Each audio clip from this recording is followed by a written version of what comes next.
again, I thought it was just going to be Henrik Lundqvist going in. Here's his numbers right now. Henrik Lundqvist named to the Hockey Hall of Fame, 459 wins, 243 goals against, 2.43 goals against, and a 918 save percentage for his career. He's the 41st goalie into the Hall of Fame, but he's got plenty of company because the Islanders' former star center Pierre Turgeon named to the Hockey Hall of Fame as well. 515 goals, 812 assists, 1327 points. He was a plus 139. I had to put that number in. I know you guys say plus minus is overrated. That looked like it was definitely not. When it's that high, it means you're doing something right. Pierre Turgeon did a lot of things right throughout his career.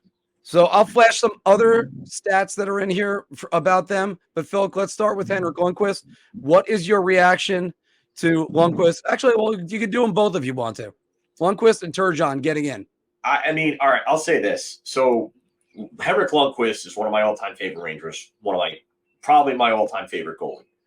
Pierre Turgeon is one of 3 Islanders that I actually liked and adored while they were Islanders. So that tells you what I think of Pierre Turgeon. Yeah, I had to put that little one in there because I dare anyone to find a better Game 7 goaltender than Henrik Lundqvist. Those stats are video game numbers. They're video game numbers. The 2 losses, you want to know how many goals the Rangers scored in the 2 losses? Anyone want to take a guess? 0. Oh, sorry. 1. 1. Who scored the goal? 1. And it was the goal in 2009 against the Capitals. Who got it? And that was, I believe, Brendan Dubinsky. I thought it was Nick Antropov. We'll have to take a look at that. No, you know what? You might be right. That might be Antropov in that game. Dubinsky was when he absolutely dangled Jeff Schultz in that game. I actually watched that game with Anthony. Funny, I watched both those games with Anthony, actually. But yeah, they scored the 1 goal in that game, and they got shut out against Tampa in 2015 in Game 7. So yeah, 1 goal, those 2 combined losses. And Game 5 while you're at it in that series. Yeah, whatever. But it's Lundqvist is just, he's the best goaltender of his generation.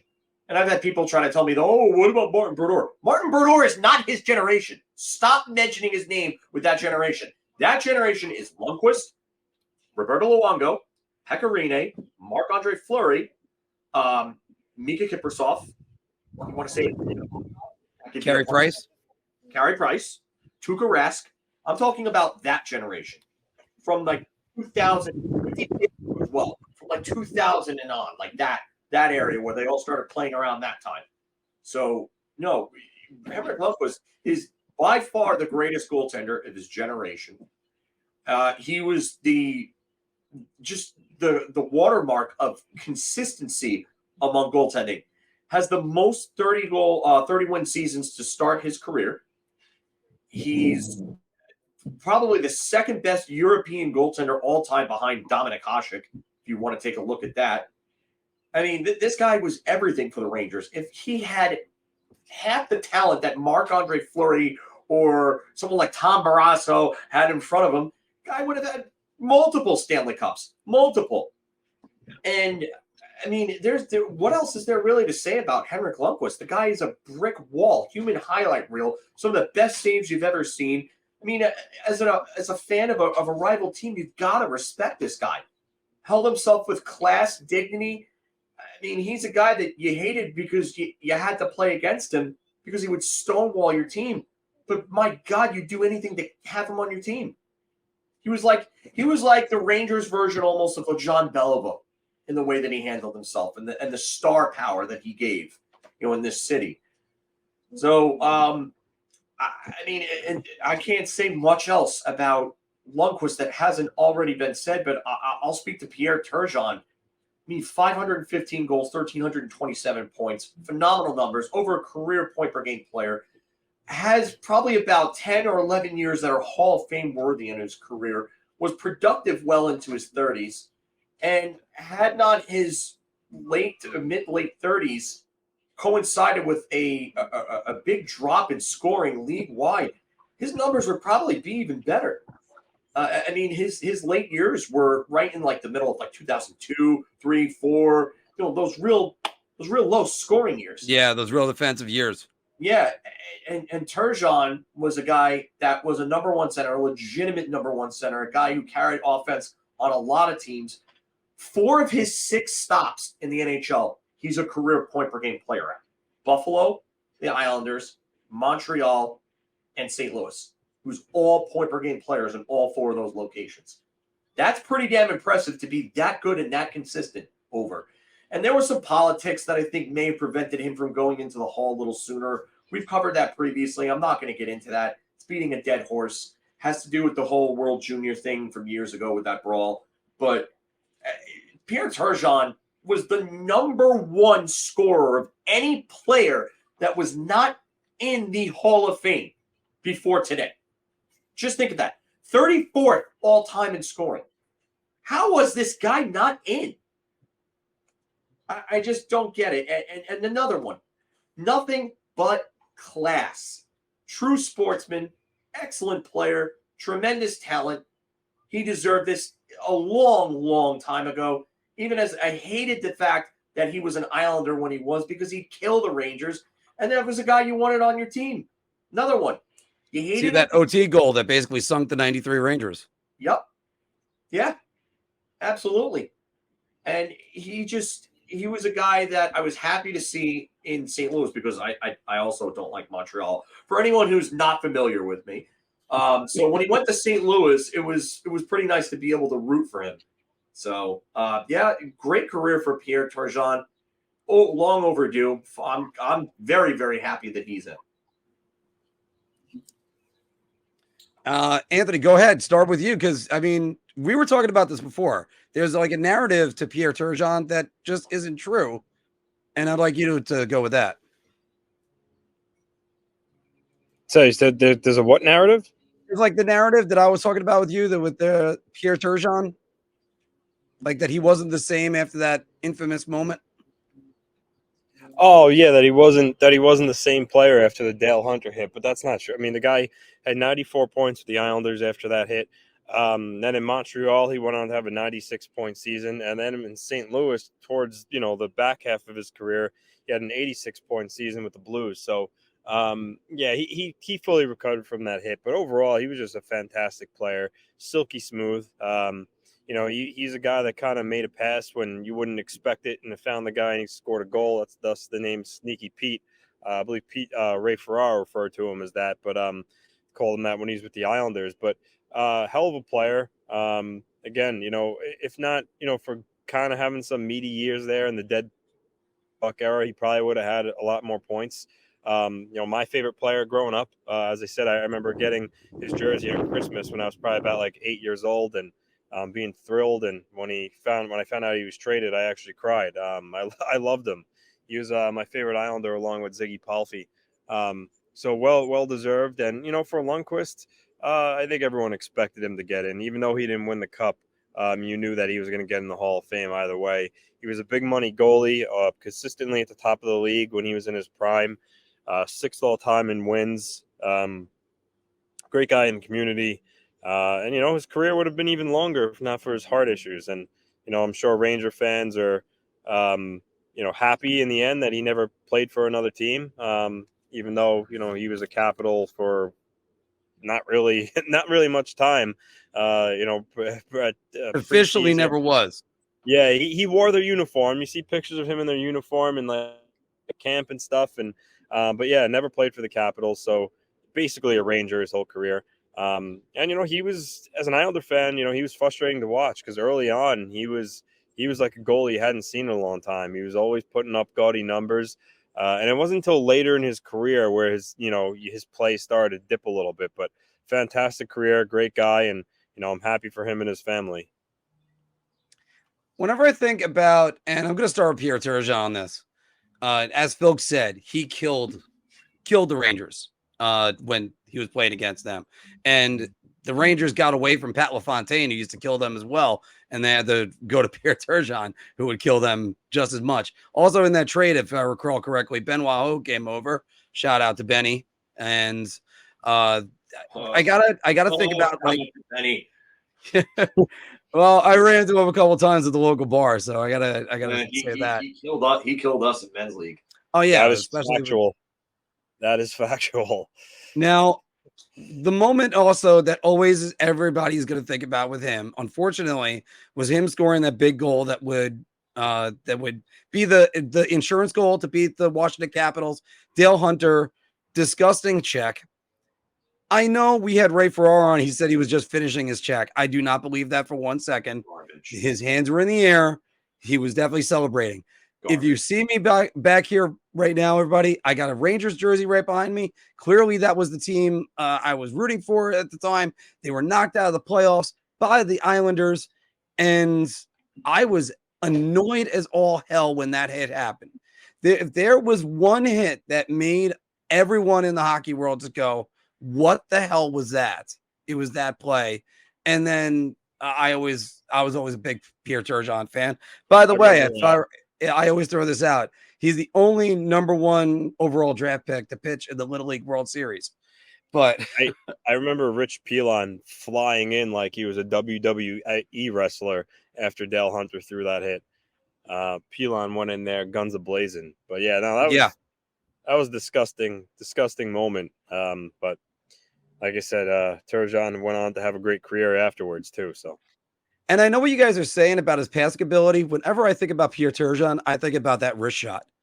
I mean, the only other guy I could compare that wrist shot to was Joe Sakic.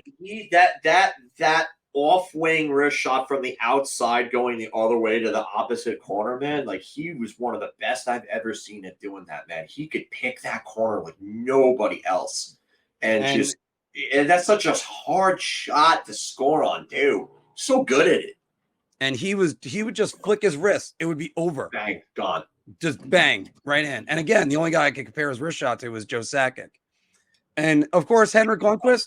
Henrik Lundqvist is possibly the closest thing to Joe DiMaggio that the New York Rangers ever had, as far as on the ice, he was fantastic.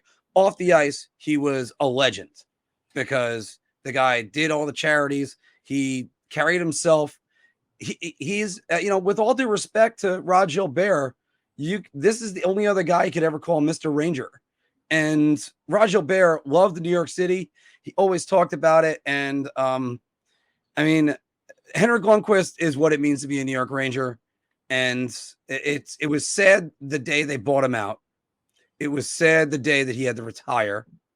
And now this day he's going to be immortalized right next to Brian Leach, as Steven just said, the 4th New York Rangers draft pick to make the Hall of Fame. Jeez. I mean, that's not good for your history. I mean, Anthony's got 4 with the Islanders that are already in by themselves. But Anthony, I'm going to go right back to you. What is some of your thoughts on the other inductees that went in? Tom Barrasso, for one. I'm trying to remember all of them that were right off by Mike Gardner, but go ahead. Well, Tom Barrasso, widely viewed as at the time, maybe even still, one of the best American-born goalies. He was really great in his career, Buffalo early on, his time in Pittsburgh. And in an era where the scoring was, higher than it is now, he performed really well.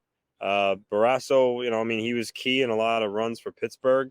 And then you have Mike Vernon. I mean, Mike Vernon, the first year Detroit won, he was a starting goalie. The following year, Osgood overtook him. But again, Vernon was great with Detroit later on in his career, and then obviously his time early, younger, when he was the mainstay with the Flames. So also a really good career for him.